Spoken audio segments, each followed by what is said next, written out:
الحمد لله والصلاة والسلام على رسول الله وعليه وعلى آله وصحبه ومن والاه، أما بعد، فأعوذ بالله من الشيطان الرجيم. بسم الله الرحمن الرحيم. لمثل هذا فليعمل العاملون. صدق اللہ العظیم. حضرات علماء کرام، دیگر اور مدارس کے نظماء، صدور، اللہ کا فضل و کرم ہے کہ اس نے ہماری مادر علمی کو فخر کا، اعتزاز کا یہ موقع عنایت فرمایا، اور آج ہم سب اسی خوشی میں شریک ہونے کے لیے یہاں جمع ہیں کہ ایک طالب علم عبداللطیف نے قرآن مجید 96 دنوں کی قلیل مدت میں حفظ کیا۔ ظاہر سی بات ہے یہ چیز اللہ کی توفیق سے ممکن ہو سکی، اور پھر اسی کے ساتھ ساتھ اسباب کے درجے میں جو محنت اس طالب علم کے استاذ نے، شعبے کے ذمہ دار نے اور مدرسے کے محتمم اور دیگر لوگوں نے کی ہے، یہ قابل قدر ہے، لائق تحسین ہے، اور ہم سب کو اس کا احساس رہنا چاہیے۔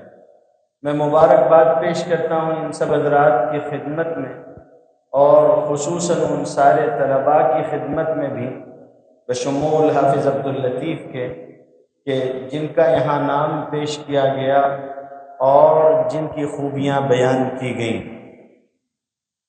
نبی کریم صلی اللہ علیہ وسلم کے فرمان کے مطابق، جو حدیث شریف کی تقریباً تمام کتابوں میں ملتا ہے، یہ طلباء جن کے نام یہاں پیش کیے گئے اور جن کا کام یہاں ذکر کیا گیا، یہ سب کے سب اس لائق ہیں کہ ہمیں ان پر رشک ہو۔ نبی کریم صلی اللہ علیہ وسلم نے ارشاد فرمایا، لا تحاسد الا فی اثنتین، دو لوگوں پر رشک جائز ہے کہ اللہ مجھے بھی ویسا بنا دے اور ہمیں بھی وہ مقام حاصل ہو کہ جو ان کو ہے، اور ہم بھی اسی طرح سے کر سکیں کہ جیسا وہ کر رہے ہیں۔ ان میں سے ایک وہ حافظ قرآن ہے جو قرآن مجید کی دن رات تلاوت کرتا ہے۔ یہ جو بات آج ہمارے سامنے پیش کی گئی اور جس طرح کی محنت ہمارے سامنے آج ہے، یہ واقعی اپنے اندر معنی رکھتی ہے، اور ظاہر ہے کہ اس کو محسوس کرنا چاہیے، اور اسی احساس تشکر کے لیے ہم سب یہاں جمع ہیں۔ اللہ تعالیٰ ان طلباء کی عمر میں برکت عطا فرمائے، اور ان کو ان کے مدرسے کا سفیر بنائے، اور ان کے ذریعے سے نیک نامی کو دور تک پھیلائے اور دیر تک باقی رکھے۔ جس جہت میں اور جس سمت میں محنت ہو رہی ہے، یہ قابل قدر چیز ہے۔ اللہ تعالیٰ اس میں اور برکت عطا فرمائے اور اس کو نظر بد سے بچائے۔ آخری کچھ باتیں، میں مشغول ہوں اور کچھ دقت تھی، اس لیے میں نے یہ بات آپ سے کہنے کے لیے یہ موقع چنا اور درخواست کی۔ بس دو باتیں مجھے آپ سے عرض کرنی ہیں۔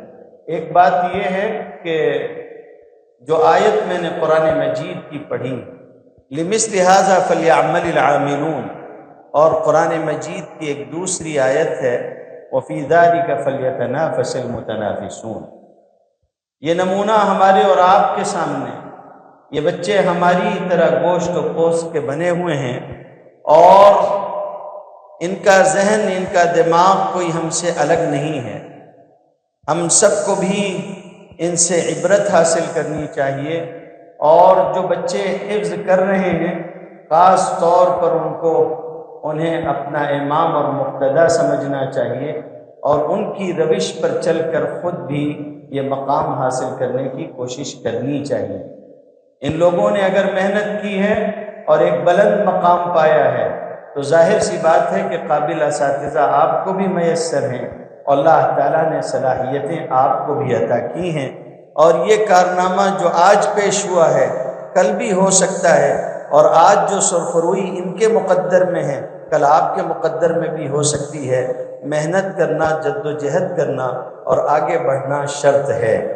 اللہ تعالیٰ توفیق عطا فرمائے آپ سب کو بھی کہ آپ بھی اسی طرح اپنے اساتذہ کے لیے، اپنے معہد کے لیے اور اپنی قوم و ملت کے لیے ایک روشن منارہ بنے۔ میری نیک خواہشات آپ کے سامنے ہیں۔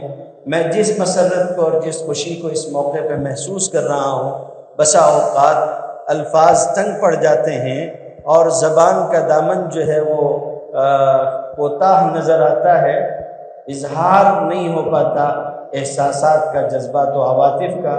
اللہ تعالیٰ اس خوشی کو تا دیر سلامت رکھے، اور جو بھی لوگ اس میں محنت کر رہے ہیں ان کی محنتوں کے مزید ثمرات آگے ہمارے سامنے آتے رہیں۔